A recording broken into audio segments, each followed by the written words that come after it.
Hello everyone, my name is Jeremy and thank you for watching my first Blender for Beginners tutorial. This is the first tutorial of a series of tutorials that I'll be making over the next few months of a program called Blender, which is a free 3D animation and modeling software program. The first thing I want to go ahead and go over with you guys is hotkeys. Now I have this list of hotkeys here. Feel free to pause the video and copy them onto your computer. If you don't want to do that after you watch the video, if you'd send me a message with your email, I do have the file saved and I'd be more than happy to go ahead and forward it to your email for you. Now that we've got the hotkeys out of the way, we're just going to go ahead and close that out. I want you guys to go ahead and open up your Blender. What we're going to do is get to know the interface of the Blender program a little more. All of the buttons and stuff that you see, you might not know what they are now, but when we're done with this tutorial, I'm pretty sure you'll have a hold on of what they are, how they work, and how to use them. Right. The first thing I want to go ahead and go over with is the non-blocking interface. Now what that pretty much means is that you can open multiple windows in Blender and you'll still be able to see every window that you open. So if you just go down here until your cursor turns into the little pointer, go ahead and right click on that, select split areas, and you'll see the little line come up on your screen. Just go ahead and take that to the middle of the screen and then left click on it for me, and then you'll see it splits into two areas. Right. Now pretty much what most people use this for is to get a front, side, back, top view of the image that they're working on all at the same time. So if you just go ahead over here to your right screen, click on the view button, go ahead and click side for me, and then you'll notice that the line right here turns green. Okay. Right. Now if you go to the middle here and then go ahead and right click, select split area again, and go ahead and click it right in the middle there, and then you'll get another one up here. Just go ahead and view, select the top, and now when you're making your 3D models, that'll come into more play. Help you, familiarize yourself with all areas of the model so that you can get more, better results while you're modeling. And a lot of times when you're modeling with the different sides of your model, you may want to increase one side so that you can see it better, so that you can work on that particular area with more accuracy. So there are two ways you could do this. Let's say you want to work on the side more.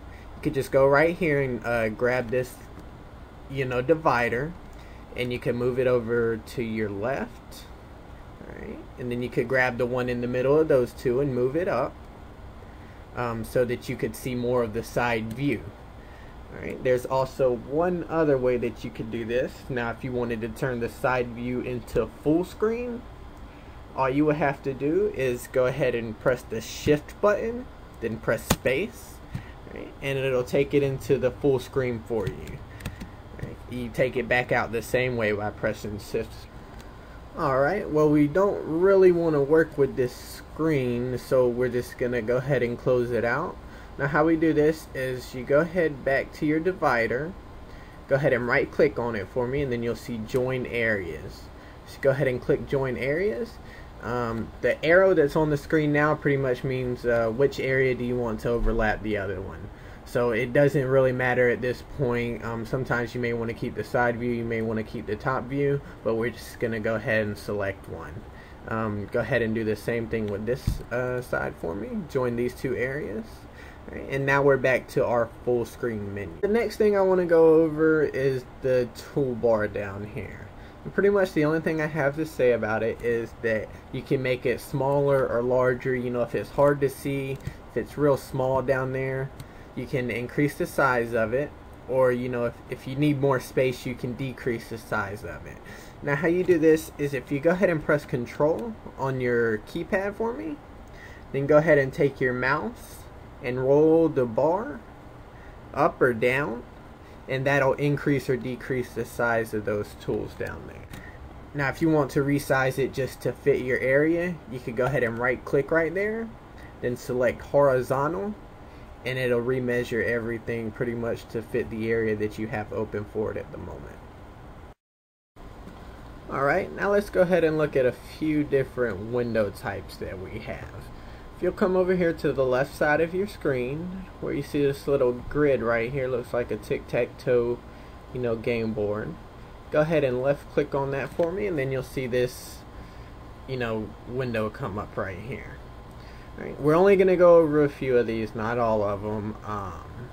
The first thing I want to go ahead and look at is our file browser. Alright, now that just brings up, all the files. If you save a picture and you want to bring it into Blender, you can get it from going there. Alright, yours should start at a funny place. I believe it's like TMC. If you find this little button right here and go ahead and click that, it'll take you back a couple of menus. Also, you could go here after you've already selected something from my pictures or my videos, and it should save it so that you can automatically go to that section. Alright. The next thing I want to go ahead and look at is the image browser. Pretty much the same thing as the file browser, except this one actually displays the images of the files that you're looking at.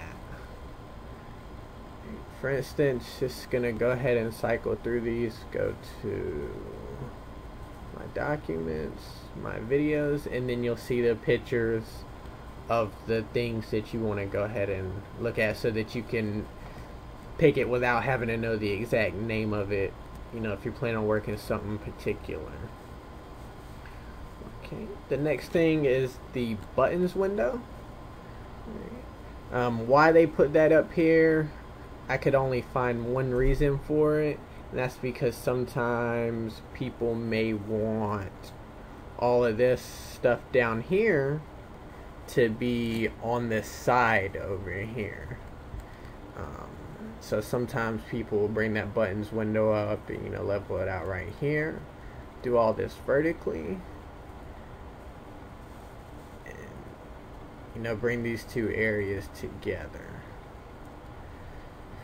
You could also save it like that if you prefer to have your stuff set out that way, by clicking Control U, and that'll save it as your default settings. But you want to make sure you have this window over here in the 3D view before you do that, so that it'll bring it up just like this. Okay. The next thing I want to go ahead and look at is user preference. If you're on a laptop, while you're doing all this, I want you to go ahead and click the System and OpenGL button. Right, and then right here you'll see Emulate Numpad. Now pretty much on the laptop you don't have a number pad, and you can use 1, 3, 5, 7, 0 to change the views on your objects pretty fast. If you want to go from front to side, you just go ahead and press 3, and then it'll take you automatically to the side view. Now that'll emulate the numpad in your numbers for you, so that you don't have to rotate it manually. Also, another fast way to get to the user preferences is if you go up here to the top where you see your little cursor and pull that down, right, and it'll be right there as well. Okay. The next thing we're going to go ahead and look at is our UV image editor.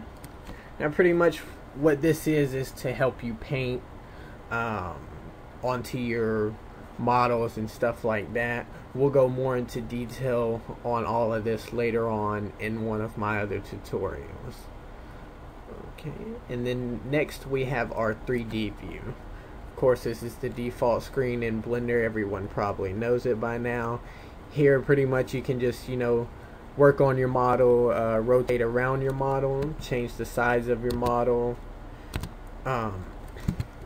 size it, rotate it, stuff like that. Go ahead and move it to a different selection. It's just some of the things that we're going to be going over next.